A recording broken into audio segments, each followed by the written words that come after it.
مرتا کیا نہ کرتا والی بات تھی. بولا چھوٹو میاں ڈالنے کی کوشش تو نہیں جا رہا تھا. غصے میں کیا تو آدھا کام ہو گیا اور مجھے اتنا مزہ آیا کہ میں زور سے کرنے لگا. سائمہ چیخ رہی تھی تو منہ پر ہاتھ رکھا اور قابو کر کے دروازہ پینٹ کرتا رہا. جب میں فارغ ہوا تو سائمہ بے ہوش ہو گئی تھی. اس کے بعد کی تمام بات بتا دی، لیکن جب دروازہ پینٹ کرنے کی بات کر رہا تھا تو صاف پتہ چل رہا تھا بھابھی بھی جذبات. پھر بولی سائمہ پہلے بھی کئی بار کروا چکی ہے تو تم سے کرنے سے کیسے بے ہوش ہو گئی؟ میں نے بولا جو سچ ہے وہ بتا دیا. بھابھی بولی پہلی بات تو آج سے ہم دوست ہیں. میں پڑھی لکھی ہوں، مجھے یہ غلام وغیرہ نہیں پسند. آج سے ہم پکے والے دوست ہیں.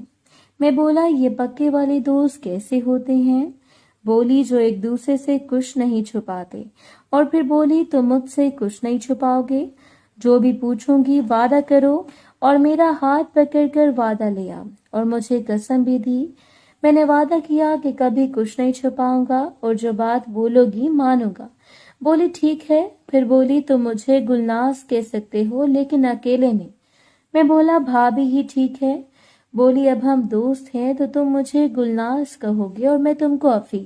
میں بولا ٹھیک ہے. وہ بولی اچھا اب جاؤ شام ہو گئی ہے، ابو اور سارنگ خان آنے والے ہوں گے.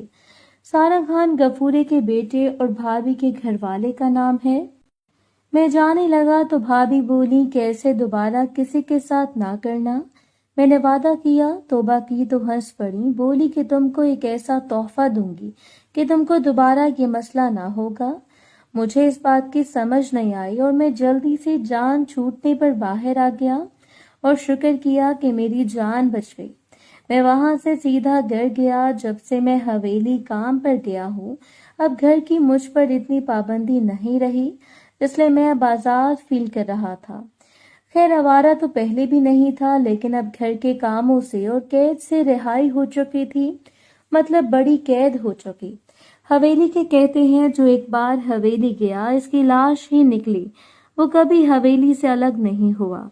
ٹریننگ کے بعد اب میں اور اپنے اندر تبدیلی محسوس کر رہا تھا، خود کو طاقتور محسوس کر رہا تھا. ان سب کاموں میں مجھے نشانہ بازی کا زیادہ شوق تھا، لیکن گھر کے حالات ایسے تھے کہ بندوق وغیرہ نہیں تھی. یہ تو پٹھانوں کا زیور ہوتا ہے، لیکن غفورے نے مجھے چلانا سکھایا.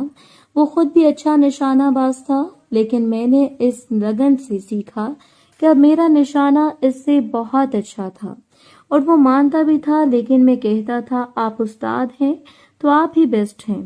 خیر گھر پہنچا تو سویرا بولی بھائی آج جلدی گھر آ گئے. میں بولا کہ اب میری ٹریننگ پوری ہو گئی ہے، جب تک حویلی سے بلاوا نہیں آتا میں جلدی گھر آؤں گا. بولی اچھی بات ہے. میں اندر کمرے میں گیا تو پائل میرے لیے کھانا لے کر آئی جو کبھی زندگی میں نہیں لائی. سویرا بیمار بھی ہوتی تو وہی کھانا لاتی. نازنین تو تھی ہی نہ چرے. پائل کو دیکھ کر کمرے کا سین یاد آ گیا کہ میں کیسے پائل نے مجھے دیکھا. پائل کو دیکھ کر کمرے کا سین یاد آ گیا کہ کیسے پائل نے مجھے دیکھا. یاد آتے ہی میں شرمندہ سا منہ بنا کر نیچے کر لیا. ایک اور بات جو نوٹ کی کہ پائل آج دوپٹے کے بغیر تھی اور اس نے ایک فراک اور پہنا ہوا تھا. پائل کے بارے میں بتا دوں کہ اس کی عمر تو اس وقت 16 سال ہے، لیکن گاؤں کی آب و ہوا ہونے کی وجہ سے لگتی 20 سال کی تھی اور جوانی اس پر ٹوٹ کر آ رہی تھی. بلب ابھی سے اپنی ماں کا مقابلہ کر رہے تھے. گھر میں سب سے بڑے گلشن آرا مطلب سوتیلی امی کے تھے اور پائل میری سوتیلی بہن تھی. پھر پائل کے دوسرے نمبر پہ تھے. اس عمر میں اس کی یہ اٹھان تھی اور فراک شاید پرانا تھا جو کہ تنگ تھا. اس نے جھک کر کھانا رکھا تو میری نظر اس پر پڑی. اس کو دیکھ کر میرے اندر چونٹیاں کاٹنے لگ پڑی. میں نے جیسے پائل کو کبھی ایسے نظر سے نہیں دیکھا تھا. گھر میں سب سے چھوٹی تھی تو سب بچے کی طرح ٹریٹ کرتے تھے، لیکن آج دیکھا تو محسوس ہوا کہ پائل پوری جوان ہے اور اوپر سے رنگ روپ بھی صاف اور ستھرا تھا. میرے نیچے نہ چاہتے ہوئے بھی حرکت ہونے لگی، حالانکہ ابھی ایک دروازہ پینٹ کر کے آیا اور سزا بھگتتے بھاگتے بچا تھا. لیکن مجھے دروازہ پینٹ کرنے کا نشہ تو لگ چکا تھا، وہ بھی جان بوجھ کر اپنا آپ دکھا رہی تھی۔ میں اس کو ہی تار رہا تھا۔ اس نے میری نظروں کا پیچھا کیا تو اپنے پر پایا۔ میں جلدی سے نظریں نیچے کیں اور خود کو کوسنے لگ پڑا کہ مجھے کیا ہو جاتا ہے۔ کاش اس دن میں نورین کو نہ پکڑتا، نہ سردار کی نظر مجھ پر پڑتی اور نہ ہی ایسا ہوتا۔ لیکن مجھے اپنے آپ کو تارتا پا کر بجائے کچھ کہنے کی اسمائل کر کے چلی گئی۔ میں جاتا ہوا اس کو دیکھ رہا تھا کہ پتلی کمر کے نیچے بہت کچھ تھا جو کہ میرے دل پر اتھل پتھل کر رہا تھا۔ خیر خود کو قابو کیا اور سوچا اس نورین کی بچی کی تو میں بینڈ بجا کر چھوڑوں گا۔ ابھی انہیں سوچوں میں تھا کہ پائل ایک بار پھر کمرے میں آئی اور برتن اٹھانے لگی۔ جب برتن اٹھانے کے لیے نیچے ہوئی، میں نے اپنے آپ کو بڑی مشکل سے قابو کیا۔ میری نظر اگر پائل کے پر تھی تو پائل کی نظر بھی میرے نیچے تھی، اور یہ سب سلو موشن میں چل رہا تھا۔ میں بیٹھا رہا، اس طرح اور کر بھی کیا سکتا تھا۔